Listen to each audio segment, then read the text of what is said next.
දුක් ගැනවිලි හැමෝටම කියන්න එපා. ඒක මතක තියාගන්න. ප්‍රශ්නයක් වුණාම හැමෝටම ප්‍රශ්නේ කියන්න එපා. ප්‍රශ්නේ කියන එකයි ප්‍රශ්නේ. විසඳුම නෙවෙයි ඒක. ඒක අපි කතාවක් ඇසුරෙන් ඉගෙන ගමු. දූත ජාතකය කියලා ජාතක කතාවක් තියෙනවා. මේ ජාතක කතාවේ බුදුරජාණන් වහන්සේ ඒක දේශනා කරන්නේ බුදුරජාණන් වහන්සේ ප්‍රඥාව ගැනම තමයි. ඒ කියන්නේ බුදුරජාණන් වහන්සේගේ උපායශීලී බව. අපි ගත්තොත් එහෙම චුල්ල පන්තක තෙරුන් ධර්මයට අරහත්ත්වයට ගත්තේ උපායශීලීව. වස්ත්‍රයක් පිරිමදින්න දීලා. තව ස්වර්ණකාර පුත්‍ර තෙරුන් වහන්සේ අරහත්ත්වයට පත් කළේ රත්තරන් නෙළුම් මලක් මවලා දීලා. කිසා ගෝතමී ධර්මයට ගත්තේ අබමිටක් ගේන්න කියලා. උපායශීලීව. ඉතින් මේ වාගේ බුදුරජාණන් වහන්සේ බොහෝ දෙනාට හිතසුව පිණිස උපායශීලීව අපි මේ උපාය කුසල වැඩසටහනේ තෙවැනි සිද්ධි ගොඩක් කතා කළා. ඉතින් මේවා කතා කරනකොට බුදුරජාණන් වහන්සේ වදාලා පින්වත් මහණෙනි තථාගතයන් වහන්සේ මේ උපායශීලීව ජීවිතයේ අභියෝග ජය ගන්න එක සසරි පුරුදු කරපු එකක්. එක්තරා ජීවිතයක මේ බරණැස යම්කිසි ධනයෙන් හීන වෙච්ච කාලයක් තිබ්බා. ඒ කාලේ එක්තරා මානවයෙකුට තක්ෂශිලාවට ගිහින් ඉගෙන ගන්න අවශ්‍යයි ගුරුවරයාගෙන්. හැබැයි ගුරු පඬුරු නැහැ. එයා ගුරුවරයාට වැඳලා කිව්වා ක්‍රම දෙකකට ඉගෙන ගන්න පුළුවන්. එකක් තමයි කෙලින්ම කහවණු පොදිය තියලා එක දිගට ශිල්ප හදාරන්න පුළුවන්. අනිත් එක ගුරුවරයාට අපෝපස්ථාන කරගෙන ශිල්ප ඉගෙනගෙන පස්සේ කාලේ ගුරු පඬුරු ගෙනත් දෙන්න පුළුවන්. මෙයා මේකෙන් දෙවෙනි ක්‍රමේ තෝරගත්තා. මෙයා කිව්වා ආචාර්යනි මා ගාව ධනෙ නැහැ. මට පිය කෙනෙකුටසේ ඔබතුමාට උපස්ථාන කරන්න පුළුවන්. මං ශිල්ප හදාගෙන ගියාට පස්සේ මං ගුරු පූජා හොයාගෙන ඉන්නම් කිව්වා. බොහොම හොඳයි පුත්‍රයෙක් කිව්වා. සියලු ශිල්ප ඉගෙන ගත්තා. ඉගෙනගෙන ආචාර්යවරයාගේ පාවන්දනා කරලා ගුරු පඬුරු හොයාගෙන ඉන්නත් එක්ක ආයෙ බරණැසට ආවා. ඇවිල්ලා තැන් වල වැඩ කරලා කටයුතු කරලා අමාරුවෙන් කහවණු 7ක්. ඒතර කොච්චර ඒ වෙනකොට ආර්ථිකේ බරණැස වැටිලාද? අමාරුවෙන් කහවණු 7ක් හොයාගත්තා. හොයාගෙන ගඟෙන් එතරට දැන් මෙයා ඔරුවේ නැගලා යනවා. ගඟ මැදදී ඔරුව පෙරළුණා. පෙරළුණ ගමන් මෙයාගේ කහවණු ටික වතුරට වැටුණා. ආයෙ හොයාගන්න නැහැ. අර ඔකට නේද ඔයාලා කියන්නේ අර ඉඟන්නක පාත්‍රයට එන උර වැටුණාද කියලා. තියෙන එක නැති වෙලා ගියා. ඊට මෙයා කොහොම හරි පීනගෙන ඉවුරට ආවා. ඇවිල්ලා මෙයා කල්පනා කළා. මං කොච්චර අමාරුවෙන්ද ගුරු පඬුරු හොයාගත්තේ. දැන් ඒක නැහැ. මම මේ නැති වී ගිය ධනෙ මොන උපක්‍රමයෙන්ද හොයාගන්නේ. මේ වෙලාවේ රජතුමා හැර පිහිට වෙන කෙනෙක් මට නැහැ. ඒතර ඒ වුණාට මං වගේ දුප්පති කොහොමද රජතුමාගේ අවධානය මං කරා ගන්නෙ. ඒකට මං උපායක් කල්පනා කරන්න ඕන කියලා. මෙයා වැල්ලේ දිගා වුණා. වැල්ලේ දිගා වෙලා උඩු බැලිය අතට ඉන්නවා. කිසි කෙනෙක් එක්ක කතා කරන්නේ. එතකොට දැන් යන්නේ නා යනවා මොකෝ කියලා. කතා කරන්නේ. අවශ්‍ය වෙනකොට වැල්ලේ ඉන්න මිනිස්සු ටික එකතු වෙලා අර යූරි මොකෝ කේපන් කියන මොකුත් කියන්නේ. එයාලගෙන් ගම් ප්‍රධානින්න ගියා. ඊට පස්සේ මේක මුක්ක කරි පිස්සෙක් වෙන්න ඇති කියලා හිටියා. පහුවදා ගමේ මිනිස්සු ටික එකතු වුණා. කියන්නේ. ඊට පස්සේ ඔහොම ගම් ප්‍රධානින්ට മന്ത്രിවරුන්ට ඇමතිවරුන්ට ඔය කටකතාවෙන් ගිහලා මොකද කියලා බලන්න කට්ටිය එක්රැස් වුණා. එහෙම ගිහිල්ලා 7 වෙනි දවසේ වෙනකොට රජතුමාට ආරංචි වුණා අමුතු මිනිස්සෙක් ගම් යූරේ ඉන්නවා මිනිස්සුත් පිරීලා ඉන්නවා වට වෙලා මිනිස්සයා කතා කරන්නේ. රජතුමාත් පෙරහැරින් ආවා. රජතුමා දැක්ක ගමන් මෙයා නැගිට්ටා. නැගිටලා රජතුමාට ආචාර කළා. රජතුමා කිව්වා මොකද්ද මේ සිද්ධිය? ඊට පස්සේ අනේ රජතුමනි මට ලොකු ප්‍රශ්නයක්. ඒ ප්‍රශ්නේ මේ විසඳ ගන්නයි මම මේ නැවතුනේ. ඊට පස්සේ කියනවා ඉතින් උඹට ප්‍රශ්නයක් නම් මේ මිනිසුන්ට කියන්න තිබ්බනේ. අනේ රජතුමනි ප්‍රශ්නයක් කියන එක හැමෝටම කියන්න හොඳ නැහැ. ප්‍රශ්නේ කියන එක විසඳන්න පුළුවන් කෙනෙකුට කියන්න ඕන කියලා. මගේ ප්‍රශ්නේ හැටියට මේ ප්‍රශ්නේ විසඳන්න පුළුවන් ඔබතුමාට විතරයි. ඒ නිසා ඔබතුමා මෙතෙන් එන්න කල්ම තමයි මම මේ හිටියේ කිව්වා. එයාගේ උපාය හරි ගියා. කිව්ව ප්‍රශ්නයක් වුණාට පස්සේ කලබල වෙන්න හොඳ නැහැ. ශෝක කරන්න හොඳ නැහැ රජතුමනි. ඊළඟට තමයි මේ ප්‍රශ්නෙන් තමන් නන්නත්තර වෙලා වැටුණ බව ලෝකෙට පෙන්වන්න හොඳ නැහැ. අර අපි උපාය කුසල මුලදීන් හොයාගත්තේ. ප්‍රශ්නයකට උත්තර හොයන්න පළවෙනි එක තමයි කලබල වෙන්න හොඳ නැහැ. ඊට පස්සේ තමන් මානසිකව වැටුණ බව අනිත් අයට පෙන්වන්න හොඳ නැහැ. දැන් මෙයා හරහා වැටලා හිටියේ අවධානය ගන්න. මූණු එල්ලගෙන ඔටු පෙරාගෙන අඬාගෙන ඉන්න හොඳ නැහැ ප්‍රශ්නයකදී. ඇඬුවා කියලා විසඳෙන ප්‍රශ්නයක් නැහැ. ඊට පස්සේ ඒ හේතුව තමයි අපි ප්‍රශ්නයකදී හැඬුවොත් වැළපුණොත් සතුරන්ඩයි ලාභේ. සතුට වෙනවා නරක වැටිලා කියලා. මිතුරෝ දුක් වෙනවා. රජතුමනි විසඳන්න බැරි කෙනෙකුට ප්‍රශ්නයක් කිව්වොත් එහෙම ප්‍රශ්නේ හැම කෙනාටම කියාගෙන යනකොට හතුරු සතුට වෙනවා අන්න අරුට වැඩි වෙලා කියලා. ඒකනේ ඉස්සර ඔය වැඩි ඕනේ සර්පෙක් කෑවත් මිනිසුන්ට කියන්නේ නැහැ නේ ඉස්සර. වෙදාට විතරයි සර්පයා කෑවොත් කියන්නේ. ඊළඟට ගම් වල තියෙන තුවාලයක් වුණත් මේ ඔක්කොටම තුවාලේ පෙන්වන්නේ. ගම් වල නම් කියනවා මිනිස්සු හාසූස් කෑවොත් කට ඇස්වා කටවා වැදිලා තුවාලේ වැඩි වෙනවා කියලා. නමුත් කවදාවත් වෙදාට නොපෙන්නයි නැහැ. මිනිසුන්ට තුවාලේ පෙන්වන්නේ වෙදාට පෙන්වනවා. ඒ වගේ ඔයාගේ තියෙන ප්‍රශ්නේ තුවාලයක් වගේ නා. ඕක හැමෝටම පෙන්වන්න එපා. වෙදාට විතරක් පෙන්වන්න. ඒ නිසා මෙතෙක් බණ අහපු ඔබ මේ ප්‍රශ්නේ එක එක්කෙනාට කියාගෙන යන්න එපා. හැමෝටම කියන්න එපා. ඊට පස්සේ අඬා වැටුණු කඳුලෙන් ඉන්න එපා. සුදුසු කෙනෙක් මුණ ගැහිවි කියන්නේ විසඳුමක් දෙන කෙනෙක්. ඒ කෙනාට කියන්න. දැන් ඔබට අලුත් අවස්ථාවක් තියෙනවා. ඒ තමයි මේ ධර්මය අහන එක. ඔබට ප්‍රශ්නයක් නම් තවත් කෙනෙකුට අනිවාර්යෙන් ප්‍රශ්නයක් නම් උපාය කුසල වැඩසටහන් 100ක් තියෙනවා. ඒ 100 අහන්න කියන්න. අනිත් අයටත් කියන්න. දැන් ළඟදිමුත් කෙනෙක් අඬාගෙන ආවා ප්‍රශ්නයක් කියලා මට මුණ ගැහින්න ඕනේ කො මට මුණ ගැහින්න දෙයක් නැහැ. ඒ හේතුව අමුතුවෙන් මට දෙන්න උපදෙසක් මම දන්නේ නැහැ. මොකක් හරි පෞල් ප්‍රශ්නයක්. මම අවුරුදු 19 ඉස්කෝලේ යද්දී ඇවිල්ලා මහාන උනේ. එතකොට මට පෞල් ජීවිතය ගැන මම දන්නේ නැහැ. නමුත් මිනිසුන්ගේ ප්‍රශ්න මෙතෙක් අහලා කියපු දැනුමත් එක්ක බුදුරජාණන් වහන්සේගේ ධර්මය ඉගෙනගෙන ගුරුවරයාගෙන් ලැබුණ උපදෙස් අවවාද සහ ඒ ගුරු ඇසුරේ සිටීමේ අත්දැකීමත් එක්ක ලැබෙන දහම් උපදෙස් තමයි උපාය කුසල වැඩසටහනෙන් දීලා තියෙන්නේ. අපිට වෙන අමුතු දැනුමක්, අමුතු ආශ්චර්යයක්, අමුතු ප්‍රාතිහාර්යයක් අපි තුල නැහැ. ඒ නිසා බුදුරජාණන් වහන්සේගේ උපදේශ ප්‍රශ්නයකට උපදේශක් විදියට ඕන නම් උපාය කුසල අහන්න වැඩසටහන් එක එන්න එපා කියලා. ඉදිරියටත් ඕක තමයි උපදේශ කිසි කෙනෙක්ගේ දුක් ගැනවිලක් නම් අහන්න කැමති නැහැ. හේතුව එකම ප්‍රශ්න ටික තියෙනවා. මේකෙන් මිදෙන මාර්ගයකට අපි යන්න ඕන. ඊට පස්සේ නමුත් ඉතින් මං කිව්වා ඒක අහන්න කියලා. ඔන්න දැන් ඒක අහන්න කිව්වා. නමුත් ආය ආවා. ආවිල්ලා ඉන්නකොට මං ඇහුවා උපාය කුසල පිළිසරණ ඇහුවා. ඒකේ ඔයාගේ ප්‍රශ්නෙට උත්තරේ තිබ්බද නැද්ද? තිබ්බා කිව්වා. මං කොහෙනම් මොකටද ආවේ? නෑ හාමුදුරුවොත් එක්ක කතා කරන්න. අසනීපයක්. දැන් මේ වෙන අසනීපයක්. කතා බහ කරන්න තියෙන ආසාව. ඇයි මං ප්‍රාතිහාර්ය පානවද? ඒ නිසා ඒ අමුතු අසනීප හදාගන්න එපා. තමන්ගේ ප්‍රශ්නෙට උත්තරේ ධර්මයේ තුලින් ගන්න. ඒ නිසා මේ දහම් උපාය කුසල දහම් වැඩසටහනත් එක්ක අපි මේ ටෙලිෆෝන් එකෙන් කතා කළත් අපි කියලා තියෙන උපාය කුසල වැඩසටහන අහන්න. තනියෙන් පෞද්ගලිකව ප්‍රශ්න අපි කතා කරන්නේ. ලියුම් එවන්න එපා. පෞද්ගලිකව නම් මාව මුණ ගැහෙන්න එන්න එපා කියලා තමයි මිනිස්සු දැනුවත් කරන්නේ. හැමෝටම තියෙන ප්‍රශ්න ඔය.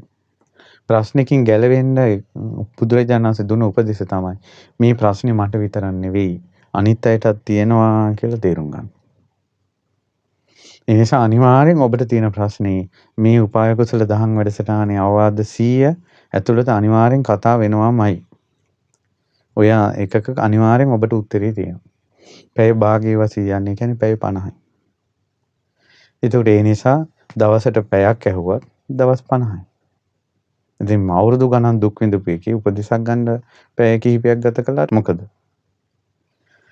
ඒ නිසා ඒ අදාළ කෙනාට විතරයි කියන්නේ හැමෝටම දුක් ගැනවිලි කිය යන්න එපා.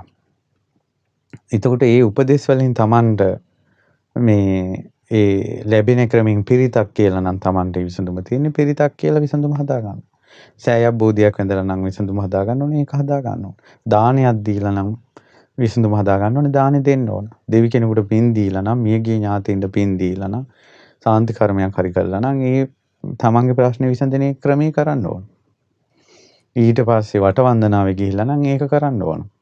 මිල මුදල් වියපැහැදම් කරලා විසඳගත යුතු එක නම් මිල මුදල් වියපැහැදම් කරන්න ඕන. ඉස්පිරිතාලේ ආ යුතු එක නම් ඉස්පිරිතාලේ යන්න ඕන. බෙහෙත් බොන එක නම් බෙහෙත් බොන්න ඕන. ඊළඟට සාකච්ඡා කළ යුතු දෙයක් නම් සාකච්ඡා කරන්න. ඍජුව කතා කරන්න ඕනි කන්න ඍජුව කතා කරන්න ඕන. අමතක කළ යුතු එක නම් අමතක කරන්න ඕන. අත්හැරිය යුතු දෙයක් නම් අත්හරින්න ඕන. වහලා දාන්න ඕනේ කන්නම් දැක්කේ නෑ වගේ වහලා දාලා කරබාගෙන ඉන්න ඕන. ඉවසිය යුතු දෙයක් නම් ඉවසන්න ඕන. ඊළඟට අනිත් අයගෙන් සපෝට් එකක් ගන්න අරන් තමන්ගේ ප්‍රශ්නේ විසඳ ගන්න අනිත් අයගෙන් උදව් ගන්න ඕන නම් උදව් ගන්න ඕන. අනිත් අයගේ උදව් නැතුව තමන් තනියෙන් නැගී හිටිය යුතු ප්‍රශ්නය නම් තනියෙන් නැගී හිටින්න ඕන. මනෝවිද්‍යාව උපදේශ ගන්න ඕන නම් මනෝවිද්‍යාව උපදේශ ගන්න ඕන. බෙහෙත් බොන්න ඕන නම් බෙහෙත් බොන්න ඕන. ඒකට තමාගේ උත්සාහයෙන්ොත් අන් අයගේ උපකාරයෙන්ොත් උපදේශ වලින්ොත් තමන්ට තමන්ගේ ප්‍රශ්නේ ජය ගන්න බැරි නම් ඒක ප්‍රතිවිරුද්ධ කර්ම කරන්න නම් තියෙන ප්‍රතිවිරුද්ධ පුණ්‍ය කර්ම කරන්න ඕන. අබේ දානෙ දෙන්න නම් අබේ දානෙ දෙන්න ඕන. ඒතකොට මේ වගේ මොනම ක්‍රමයකින්වත් මේ ප්‍රශ්නේ විසඳෙන්නේ නැත්නම් කම්මන් දල්ලන් කිංති කරෝමි දානේ කියලා අදිවාසී තබ්බා කර්මයේ දැඩි මගේ කියලා ඉවසන්න ඕන. ඉවසන්න ඕන. ඒ ඉවසන්නේ ඇතුළට ඒ දුක ඇතුලේ තියාගෙන දහං කරුණ සිහි කර කර දුක කලත්තන්න ඕන ඇතුලේ. මේ දොදොල් හැඳි ගන්නවා වගේ. ඒ ඇතුලේ කලත්තලා දුක වාස්ප කරන්න ඕන. ඒ දුක වාස්ප කරන ක්‍රමය තමයි විදර්ශනාව. අනිත්‍ය දුක්ඛ අනාත්ම වශයෙන් විමසීම. හේතුඵල ධමයක් විදිහට දකින්න එක. එහෙම දැක තමයි මේ ඉවසන්න ඕන. එතකොට මේ දහම් උපාය කුසල දහම් උපදේශ 100 තුලින්ම Tamanට අවශ්‍ය උපදේශ ඒක කරලා කිසිම දෙයකින් මේ ප්‍රශ්නේ විසඳෙන්නේ නැත්තම් 101 වෙනි විසඳුම තමයි කර්මයේ දැඩි. එහෙනම් ඉවසන්න ඕනේ. බුදුරජාණන් වහන්සේගේ දේශනාවේ තියෙනවා තමන්ගේ දුක ඇතුළට අරගෙන මේ පිටට විසි කරන්නේ නැතුන් දුක ඇතුළට අරගෙන ඇතුළ තුලම විමසා දහමෙන් කලත්තලා ඇතුළ තුලම සංසිඳව ගන්න කෙනෙක් ඉන්නවා නම් එයාට නිවන ළඟයි කියනවා. මේ දුක වචනෙන් ඇස් වලින් කන් වලින් ඉරියව්වෙන් කිඳිරි ගෑමෙන් අනේ කීමෙන් ලෝකෙටම බෙදා හැරීමෙන් තමන්ගේ දුක නිවනින් ඈත් වෙනවා. දුක ඇතුළට අරන් ඇතුලේ කලත්තාගෙන තමා තුළින්ම විසඳ ගන්න කෙනා නිවනට ගොඩාක් ලං වෙනවා කියනවා. මොකද අවබෝධ කරන්න තියෙන දුක නම් ආර්ය සත්‍යය. ප්‍රහාණය කරන්න තියෙන දුක හට ගැනීමේ සමුදය ආර්ය සත්‍යය. සාක්ෂාත් කරන්න තියෙන දුක සම්පූර්ණ නැතිවන අමාමහ නිවන වඩන්න තියෙන ආර්ය අෂ්ටාංග මාර්ගය. එතන තමයි ස්ථිරසාර විසඳුම තියෙන්නේ. චතුරාර්ය සත්‍ය අවබෝධ කිරීම. ඔය පෞල් ප්‍රශ්න වලදී නෝනලා මහතුරු අඬාගෙන වැළපීගෙන එනවා. එතකොට මං අහනවා අල්ලගත්තු තැනද මේ දුක තියෙන්නේ අතහැරපු තැනද? ඊට පස්සේ කියනවා අල්ලගත්තු තැන. සමහර දරුමල්ලෝ ඉන්නවා. අවුරුදු 20 25 30 ළමයි ඉන්නවා. තවම මේ අම්මලා මහත්තයා මේ වෙන සම්බන්ධතාවක් තියෙනවා අරකයි මේකයි නෝන වෙන සම්බන්ධ තියෙනවා අරකයි මේකයි. මේ අවුරුදු 30 40 ළමයි ඉන්නවා. තවම හර පිරිමි පරාණ ස්ත්‍රී පරාණ අතහැර ගන්න බෑ. නාකි වෙලත් අතහැර ගන්න බෑ. කෙස් පැහිලා රැවුල පැහිලා හැම රැලි වැටිලා දතුත් වැටිලා තවම මනුස්ස පරාණ ටික අතහැර ගන්න බෑ. අල්ලා ගැනීම කියන දුක විඳිනවා. ඉතින් ඒ ඇස් වලින් කඳුළු නැති වෙන්නේ නැහැ ඉතින්. මේකෙන් උල්පතකින් වයි ගලගලා ඒ දුකට අතහැර ගන්න බැරි වුණා. ඉතින් ඒ නිසා මේ ජාතක කතාවෙන් කියන්නේ රජතුමනි ප්‍රශ්නයක් කියන එක විසඳන කෙනාට විතරයි කියන්නේ.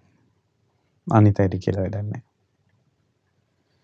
ඉතින් ඒ නිසා මිනිස්සු අනේ කියලා කම්බුලට අත තියාගෙන අහගෙන ඉඳී ගමේ මිනිස්සු. ওই මිනිස්සුන්ට විසඳන්න බෑ. නේ පොලිසියෙන් විසඳගත යුතු දෙයක් ගාමේ පොල් කටු විකුණන්න ආපු මනුස්සයට ප්ලාස්ටික් විකුණන්න ආපු මනුස්සයට කියලා හරියයිද පොලිසියෙන් විසඳගත යුතු එකක්. ඒකට පොලිසිය යන්න ඕන. උසාවියෙන් විසඳගත යුතු දෙයක් බඩු ගන්න ගිය කඩේට කියලා හරියයිද? අපිට ඉඩම් නඩුවක් තියෙනවා කියලා. ඒක උසාවියෙන් විසඳ ගන්න ඕන. ඊට පස්සේ දේවාලයෙන් විසඳ ගන්න ඕන එක දේවාලයෙන් විසඳ ගන්න ඕන. දැන් කඩේට ගිහිල්ලා කියලා හරියයිද මම බාරයක් වෙලා තියෙනවා මුදලාලි ඔප්පු කළා නැහැ කියලා. කඩේ ඉස්සරහ පොල් ගෙඩිය ගහන්නද? ඒ බාරේ එතෙන්ට ගිහිල්ලා ඔප්පු කරන්න ඕන. ගමේ මිනිස්සුන්ට කියලා වැඩක් නැහැ ඒක. මේ නිසා තමන්ට එන ප්‍රශ්නේ ඒ අදාළ තැනින් විසඳ ගන්නවා. අදාළ තැනින් විසඳ ගන්නවා.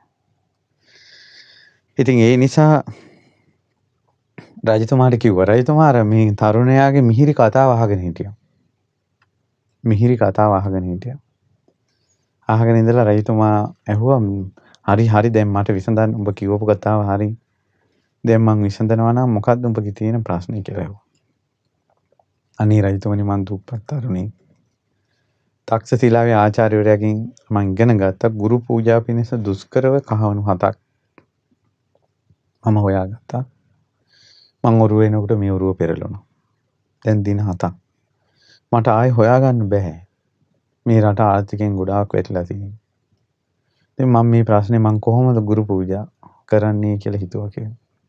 බලන්න ජීවිතේ දෙවෙනි කරගෙන හරි ගුරුවරයාට දුන්න පොරොන්දු ඉෂ්ට කරන හැටි. මේ මහා බෝධිසත්වෝ. මහා බෝධිසත්වෝ ගුරුන් පුද පුදා ආපු කෙනෙක්. ගුරු පූජා දිදී ආපු කෙනෙක්. ගුරුවරයාට ද්‍රෝහි නොවුන කෙනෙක්. එකම ජීවිතේක ගුරුවරයාට ද්‍රෝහි වෙලා නැහැ. මහා බෝධිසත්වෝ. ඊට පස්සේ රජතුමා කියනවා හරි හරි මම ඔබගේ කතාවෙන් පැහැදුනා මම ප්‍රශ්නේ විසඳන්න. මම උඹට නැති වෙන මුදල වගේ දෙගුණයක් දෙනවා කියලා කහවණු 14ක් දුන්නා. මේ රජතුමාට අප්‍රමාණ පින් දීලා සුඛී දීඝායුකෝ භව දීඝායු මහරජා කියලා. ඔබ බොහෝ ආයුෂ පාලනය කරත්වා කියලා. දීගං ආයු පාලීතු මහරජා. සිත පතපතාර කහවණු ටික අරන් ගිහලා ගුරු පාමුල තැබුවා. ඉතින් එතුමාගේ න්‍යාය උපක්‍රමයේ සඵල වුණා. න්‍යාය උපක්‍රමයේ සඵල වුණා. ඒ නිසා පින්වතුනි දුක් ගැනවිලි එක එක්කිනාට කී ඉන්න එපා. මහත්යාගේ ප්‍රශ්න දරුවන්ට කියන්න එපා. නෝනාගේ ප්‍රශ්න දරුවන්ට කියන්න එපා. දරුවන්ට විසඳන්න බෑ. ඊළඟ ගමේ ගොඩේ හැමතැනම කී යන්න එපා. ඒකනේ ඉස්සර තිබෙ ගේ ගින්දර පිටට දෙන්න එපා. පිට ගින්දර ගේ ඇතුට ගන්න එපා. කියලා ඉස්සර විවාහ වෙනකොට විසාකාවට දුන්න උපදෙස් යුවතිපති දෙපළට දෙනවා. ඒ උපදෙස් වලින් තමයි පෞල් ජීවිතය ආලෝකමත් වුනේ. උපදෙස් වලින්. මේ ලෝකේ වටිනාම දේ තමයි උපදේශ. උපදෙස් කියන එක නැති වුණොත් ඒ මිනිස්සු තිරිසන් වෙනවා. මේ සතාසිව් පවන්න උපදෙස් නැහැ. බලන්න උපදේශයකට කීකරු කරලා සුනකෙක් ඒ උපදේශ වලට කීකරු කරලා ඒ සුනකයාට කරන ගරු සත්කාර සම්මාන අපි කියමුකෝ පොලිසිය ආරක්ෂාව පොලිස් ආරක්ෂාවට ඔය බෝම්බ හොයන ඒවට පාවිච්චි කරන පොලිස් සුනකයන් සිටින්නේ. ඒ පොලිස් සුනකයන් ඔච්චර ගරු සම්භාවනාවට ලක් වූයේ මොකක් නිසාද? මිනිස්යාගේ උපදේශයට නඩත්තු කරලා.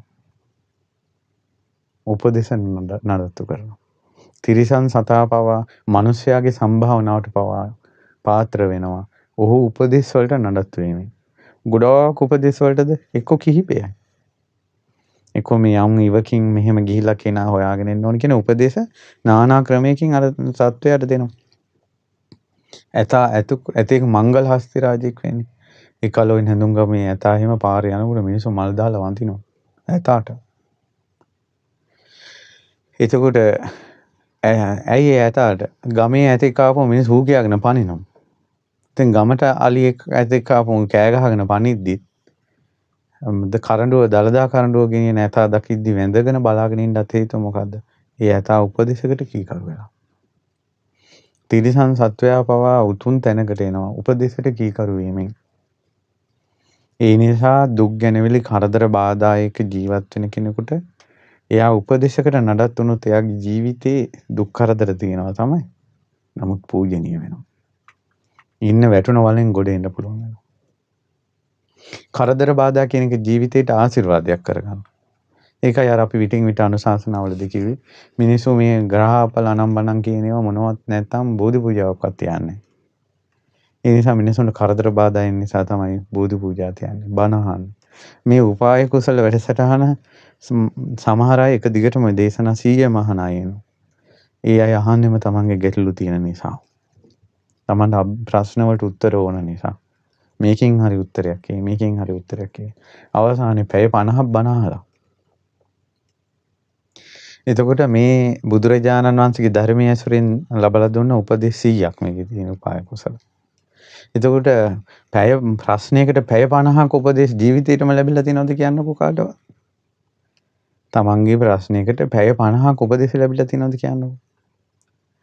ඒතකොට පැය 50ක් උපදෙස් ලැබිලත් විසඳ ගන්න බැරි නම් ඒක කර්මයක්ම නෙවෙයිද කියන්නකෝ. ඒතකොට අවසානයේ අපිට ඉවසන්න වෙන්නේ මේක නම් කර්මයක් කියලාම තමයි.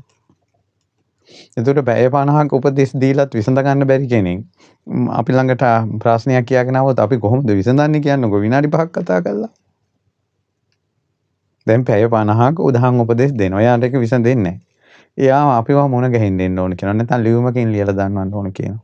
ඉතින් පැය 50ක් උපදෙස් දීලත් හදාගන්න බැරි මනුස්සයා ෆෝන් එකකින් කතා කරලා හෝ විනාඩි 5ක් කතා කරලා කොහොමද හදන්නේ? අන්න ඒ නිසා තමයි දුක් ගැනවිලි කියලාගෙන එන්න එපා කියන්නේ. කතා කරන්නේ නැහැ කියන්නේ. අපි ඉන්න තැනකට આવත් මම කියන්නේ උපාය කුසල වැඩසටහන අහන්න මුණ ගැහෙන්න විදිහක් නැහැ. හේතුව දුක කියන එක, කරදර කියන එක, ප්‍රශ්න කියන එක හැමෝටම තියෙනවා. නැති කෙනෙක් නැහැ. ගිහි ජීවිතේ දුෂ්කරයි, පැවිදි ජීවිතේ දුෂ්කරයි. දෙකම දුෂ්කරයි. ගිහි කෙනාටත් කරදර බාධා එනවා, පැවිදි කෙනාටත් කරදර බාධා එනවා. පෙනෙන වශයෙන්, නොපෙනෙන වශයෙන්, අටලෝ දහම වශයෙන්, කර්ම විපාක වශයෙන්, සමාජීය වශයෙන් ඔය කරදර බාධා එනවා. ඉතින් අපිට මේ ධර්මයෙන්ම තමයි හිත හදාගන්න තියෙන්නේ. හදවත ගලක් වගේ කරගන්න ඕන තැන් තියෙනවා. හදවත ගලක් වගේ කරගන්න ඕන තැන් තියෙනවා. ගොඩාක් ප්‍රශ්න විසඳෙනවම අත්හැරපු තැන. අපිට අත්හරින්න වෙනවා සමහර දේවල්. ඉවසන්න වෙනවා. දරා ගන්න වෙනවා. කඳුල පියදා ගන්න වෙනවා. කාලයට ඉඩ දෙන්න වෙනවා සමහර ප්‍රශ්න විසඳ ගන්න. ඒ නිසා මේ පින්වතුනි මේ අඳුර කියන එක ආලෝකයේ පහළ වෙද්දී දුර වෙලා යනවා වගේ. ඔයාලගේ ජීවිතේ කරදර බාධක අඳුර විදියට දකින්න. මේ ධර්මයේ කියන එක ආලෝකයේ විදියට දකින්න. ඒ නිසා ප්‍රශ්නත් එක්ක ඔට්ටු වෙන්නේ නැතුන් ධර්මයේ පැත්තට යන්න. දහං ආලෝකය ලබා ගන්න. අඳුර වැඩි තරමට ආලෝකය ප්‍රබල කරගන්න. ඉතින් ඒ නිසා ඔයාලගේ ජීවිතේ කරදර බාධා ප්‍රශ්නේදී මට මේක හදාගන්න බෑ අනේ තවම බැරි වුණා කිය ප්‍රශ්නවත් තියෙන්න එපා. මිනිස්සු හරියට හිතෙන් විඳවනවා. දුක් විඳින්න ප්‍රශ්නයක් හදාගන්න. හොඳට දානයක් දීලා එක්ක එක ව්‍යංජනයක ලුණු නැති වුණොත් අනේ මට මේක බලන්න බැරි වුණා නේ ඒකේ ලුණු නැණි කියලා. අර ලුණු නැති එක හිතා දුක් වෙනවා. දීපු දානෙ ගැන හිතන්නේ නැතුව. ළඟදී අම්මා කෙනෙක් ප්‍රශ්නයක් ඇහුවා මේ කාන්තාවෝ චෛත්‍ය හදන එක උඩට යන්න හොඳ නෑ නේද කියලා. හේතුව බුදුරජාන් වහන්සේට මේක හදන්නේ කියලා. බලන්නකෝ මේ දුක් වෙන කාරණාවක් හදාගන්න. මං කොහේ නම් දානෙ උයනකොට ඔය දානෙ උයන්නේ බුදුරජාන් වහන්සේටනේ බුදු පූජාව තියන්නේ. එහෙනම් උඹලා හාල් කරන්නත් එපා. ඇයි ඒකත් බුදුරජාන් වහන්සේටනේ. බුදුරජාන් වහන්සේට නම් මල් පූජා කරන්නේ. එහෙනම් උපාසකම මල් කඩන්නත් එපා. මොකක් හරි දුක් වෙන්න දෙයක් හදාගන්න. ඇති දෙයක් නෑ. අනේ පිළිවිඩු ටිකක් කැවුණා. ඇති දෙයක් නෑ. දුක් වෙන්න පොටක් හදාගන්න. ඊට පස්සේ අපිම කියනවා දැන් පිට රටවල් වල ඉන්න අය එහෙම වැඩ කරද්දී බණ අහන්නේ. වාහනියක් දින් එද්දී බණ අහන්නේ. ෆෝන් එකෙන් බණ අහන්නේ. අනේ ෆෝන් එකෙන් බණ අහන්නේ හොඳ නැද්ද දන්නේ. අර අමෝතු නිකන් බොළඳකමක්, සුකුමාලකමක්, නැලවෙන්න දෙයක් හොයා ගන්නවා. ඊට පස්සේ අනිත් එක්කෙනා ඒකට කරුණු කියනවනේ. ඒකෙන් නැලවෙනවා. ඒ නිසා මේ පුළුවන් විදිහකට මේ ධර්ම දේශනාවක් පුළුවන් විදිහකට වැඩ කරගමන ගමන් නැත්නම් ඒකත් නෑනේ නැත්තම්. පුළුවන් ධර්මයට දෙන්න පුළුවන් ගරු සත්කාර බව උපරිමයට දීලා අපි කටයුතු කරන්න ඕන. බැරි තැනකදී මොකද කරන්නේ? මඩේදීන් නම් බණ අහන්න තියෙන්නේ මඩේදීන් බණ අහන්න ඕන. පළසක් නැත්තම් කුමක් කරන්නද? පළසක් තියෙද්දීන් මඩේ ඉඳගෙන බණ අහනවා නම් අනුවනකම. ඒ නිසා වැඩ කටයුතු නැත්තම් සියලු පහසුව තියෙනවා නම් වෙනම බණ අහන එක වෙනම එකක්. නමුත් කිසිම විවේකයක් නැත්තම් ෆෝන් එකෙන් හරි බණ ටික අහන්න බෑ. ඊට පස්සේ සමහර අය කියනවා අනේ අපි ලංකාවේ පින්කම් වලට සල්ලි එවනවා. අනේ අපි අතින් පින්කම් කරන්න නෑනේ. ඔන්න ඊළඟ දුක් ගැනවිල. හරි මේ මිනිසුන්ගේ දුක් වෙන්න හදාගන්න පැති. දැන් අපි ලංකාවේ චෛත්‍යයක් හදනවා කියනකො විහෙර විහාර මේ ලංකාවේ ඕනම තැනක කරනවා කියන්නේ. අපේ හිතේ කොච්චර ප්ලෑන් තිබ්බත් අපි වමනාව තිබ්බත් අපිට ගඩොල් ගන්න, වැලි ගන්න, සිමෙන්ති ගන්න, යකඩ ගන්න, තීන්ත ගන්න, වැඩ කරන්න සල්ලි නැත්තම් කොහොමද අපි ඒක කරන්නේ? එතකොට මේ මිනිසයා තවත් මිනිසෙක් ආධාර කරන නිසා ඒ රුපියල ඒ සෑය හැම තැනකටම මුහ වෙනව නේද? මෙහි සෑයක් හැදෙනකොට ඒ සෑය හැදෙන්නේ තවත් කොතනක හරි මිනිස්සෙක් ධනෙ උපයන නිසා. ඒ නිසා ධනෙ උපයන මිනිසයා විහෙර විහාර හදන්න අපේ ධනෙ අපි කැප කරනවා කියලා සතුටු වෙන්න ඕන. අය අතින්ම දෙන්න එකක් හිතේ හිතාගෙන නැතුව. අපි කියමු චෛත්‍යයක් ළඟ කෙනෙක් ඉන්නවා. එයාට ගැඩොල්ලක් දෙන්න පුළුවන්. නෑ මම ආධාර කළා ගැඩොල් දෙන්නම ඕනේ නැහැ. කියලා ඉන්නවනම් එතන අනුවනකම. අර අපි පෙරළුණු පිට හොඳයි කියලා ජීවිතේ හදාගන්න කියලා අපි උපාය කුසලයේ එක අනුශාසනාවක් කළා බුද්ධ අනුශාසනාව. ඒ වගේ තමන් කරන දේ හොඳයි කියලා හිතන්න. දැන් අපිට අපේ ජීවිතෙත් වැරදෙන තැන් තියෙනවා. අපි ශෝක වෙන අවස්ථා තියෙනවානේ. අනේ බුදුරජාණන් වහන්සේ අපි මනුස්ස ලෝකෙ ඉපදෙනකොට බුදුරජාණන් වහන්සේ පිරිනුවම් පාලා රහතන් වහන්සේලා පිරිනුවම් පාලා රහතුන්ගේ යුගය අහිමි වෙලා අපි කොච්චර අවාසනාවන්තද කියලා අපිත් දැන් කියනවා.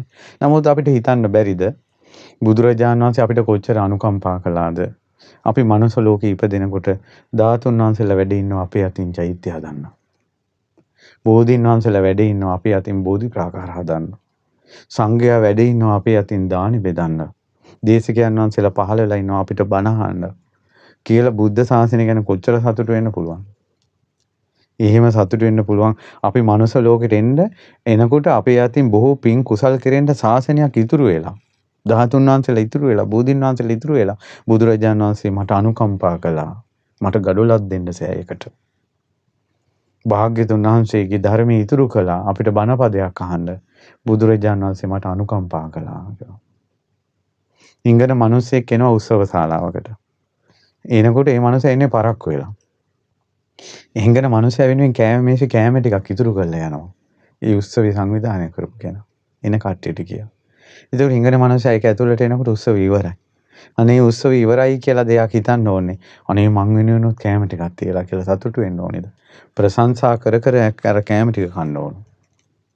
දැන් තේරෙනවද අපිට වැරදිච්ච වැරදිල්ල? හැම වෙලාවෙම දුක් වෙන්න කාරණාවක් අපි හිතනවා. දුක් වෙන්න හිතන්න එපා. ඉතින් සතුටු වෙන්න. මේකත් හොඳයි කියලා. ඉතින් ඒ නිසා ඔන්න වැඩසටහන් 100කින් දහම් උපදෙස් ලැබලා දුන්නා.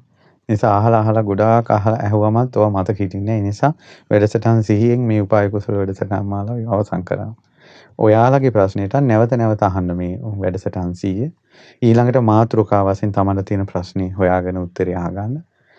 ප්‍රශ්න වලින් පෙළෙන දුකෙන් පෙළෙන අයටත් යොමු කරන්න මේ වැඩසටහන අහන්න කියලා. එච්චරයි. අය අපිව හඹාගෙන අපිව හොයාගෙන ඉන්න දෙයක් නෑ මේකේ. එතන තමයි ධර්මයේ තුලයි හරි උත්තරේ තියෙන්නේ. පැහැදිලි නේද? ඉතින් ඒ නිසා ඉතින් මම එක හිතින් ආශිර්වාද කරනවා, සිත ප්‍රාර්ථනා කරනවා. මේ තමයි මේ බුදුරජාණන් වහන්සේගේ ධර්මයේ තුලින් මේ උපදෙස් 100ක් දහම් උපදෙස් 100ක් ලබා දුන්න පින් බලෙන්. බුද්ධ බලයේ සත්‍යයි, දහම් බලයේ සත්‍යයි, ආරි සංඝයාගේ බලයේ සත්‍යයි, දහම් උපදෙස් වල බලයේ සත්‍යයි, ධර්ම දානයේ බලයේ සත්‍යයි. මිනිසුන් 100 දෙනෙක් ධර්ම දානය සිද්ධ කළා. මිනිසුන් 100 දෙනෙක්. ඒ 100 දෙනා කොච්චර දහඩිය මහන්සියෙන් උපයපු ධනේද මේ ධර්ම දානෙට වුන් යොමු කළේ. ඔවුන් කොච්චර පින් කරගත්තද ඒ ධර්ම දානෙ. ඒ ධර්ම දානයේ පින සත්‍යයි. ඒ සත්‍යානුභවයෙන් මේ ධර්මයේ තුලින් ශෝක ගිනි නිවන බව සත්‍යයි. ප්‍රශ්න විසඳන බව සත්‍යයි.